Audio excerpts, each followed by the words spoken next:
Hello, I'm Sarah Robbins, and this is Astrology with Sarah.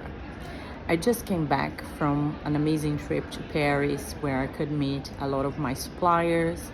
I work in supply chain, and in my free time, I also studied Kabbalistic astrology.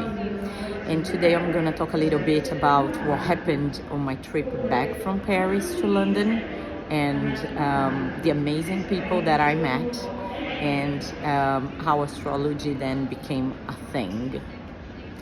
So on my way back to Paris today, I met these amazing people that I never met before, and I was sharing with them a little bit out of the blue, to be honest, a little bit about myself and a little bit about astrology.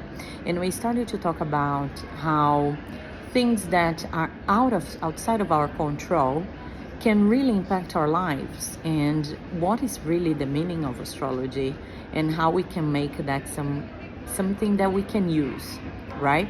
And I'll give you an example of like a bite size of what we discussed today.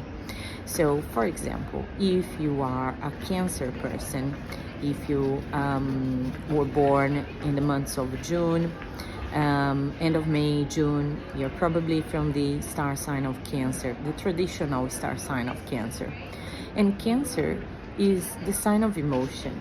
And many people will say people from Cancer are so dramatic and they like a lot of emotions, like water, water, water. And this is not quite true. Cancer is the sign of leadership, is the sign of people who are empathetic, people who can relate to other people's emotions.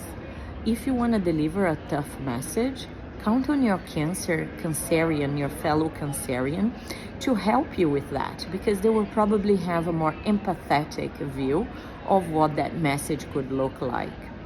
So just try to think about astrology as something that can explain the inexplicable, something that is written in the stars, and we can exercise free will to make sure that we can overcome those things and learn something from it. So my name is Sarah Robbins, and follow me on Astrology with Sarah for more bite-sized things, and I'll talk more about me, where my accent comes from, and all of that stuff that you might be wondering. Have a lovely day, and don't forget tough messages. Consult your Cancerian friend. They might help you to give a more empathetic message. Bye-bye.